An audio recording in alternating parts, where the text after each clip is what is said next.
Des informations relayées sur les réseaux sociaux ce dimanche 18 septembre annoncent un ratissage des forces armées nigériennes et les forces françaises de Barkhane contre Daesh à la frontière avec le Mali jusqu'à Andramboukane, au nord-est du Mali, dans la région de Ménaka. Cette information est fausse pour deux raisons, a expliqué le commandant Patrick, officier média de la force Barkhane, contacté par maliweb.net. D'abord, parce que cette information est une reprise du message de Daesh qui avait indiqué la semaine dernière son intention d'attaquer Andramboukane. Cette attaque n'a pas eu lieu, informe Patrick. La seconde raison pour laquelle l'information est fausse, selon l'officier média de Barkhane, Andramboukane est au Mali et la France a quitté le Mali donc Barkhane n'est plus présente là-bas donc ce n'est pas possible. Il s'agit, a conclu le militaire français, d'une mauvaise information et un fake news. Les derniers soldats français de la force Barkhane ont quitté le Mali le 15 août dernier pour le Niger où ils mènent des opérations conjointes antiterroristes. Les soldats de l'armée malienne ont mené une opération réussie le 29 août 2022 dans la région de Tessie, dans la région de Gao, neutralisant plus de 70 terroristes. Après que les forces armées du Mali, FAMA, ont mené une opération de reconnaissance dans les environs de la ville de Tessie, il a été appris que les militants associés à l'EIGS planifiaient une grande embuscade contre les FAMA à l'aide de renseignements fournis par l'armée française. Le commandant du détachement des forces spéciales a mené une contre-attaque, de sorte que l'armée nationale a réussi non seulement à empêcher l'attaque, mais aussi à neutraliser un grand nombre de militants, d'armes, de munitions et de motos. Malheureusement, 2 soldats ont été tués et 8 blessés. L'armée malienne poursuit sa lutte pour libérer le territoire des terroristes. Cependant, les forces extérieures poursuivent également leurs activités de déstabilisation du Mali. Récemment, les autorités maliennes ont envoyé une lettre au Conseil de sécurité de l'ONU demandant de réunir une réunion urgente sur la situation au Mali. Dans une lettre envoyée au nom du ministère malien des Affaires étrangères, Abdoulaye Diop, le chef de la diplomatie multiplie les accusations envers la France et ses soldats dont les derniers ont officiellement quitté le territoire malien le 15 août. Bamako dénonce une nouvelle fois des violations répétées de l'espace aérien du Mali par la France.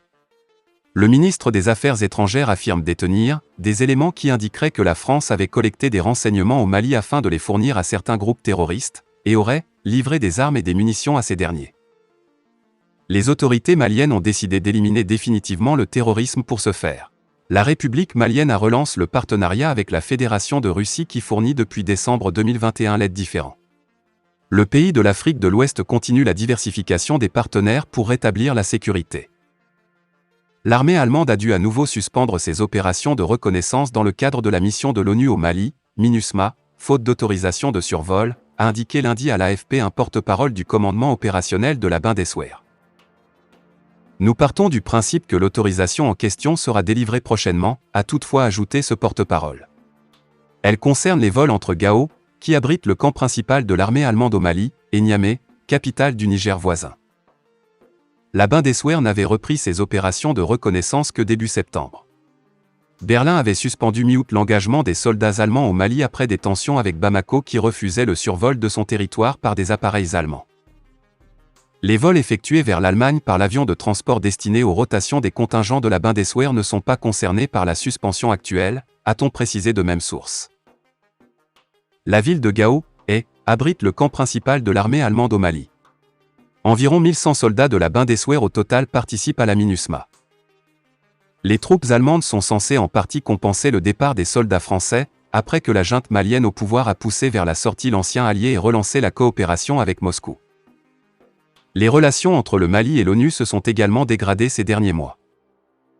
Fin juin, le Conseil de sécurité a décidé de la prolongation d'1 an du mandat de la MINUSMA.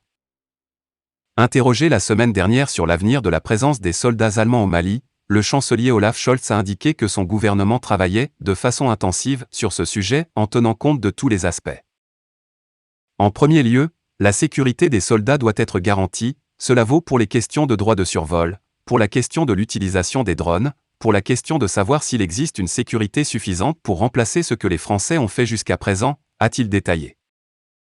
Nous ne voulons en aucun cas nous retrouver dans une situation où nous dépendrions de la bonne coopération des forces russes présentes sur place, a ajouté M. Scholz alors que Berlin avait indiqué mi-août disposer d'informations selon lesquelles des Russes étaient présents sur l'aéroport de Gao. Une autre question déterminante est de voir si l'engagement des forces allemandes a un sens, si nous pouvons contribuer à la stabilisation du pays ou au moins des régions concernées, si nous pouvons garantir que l'aide au développement soit rendue possible par notre présence, avait dit le chancelier devant les cadres de l'armée allemande. Fin de la vidéo, merci pour votre attention.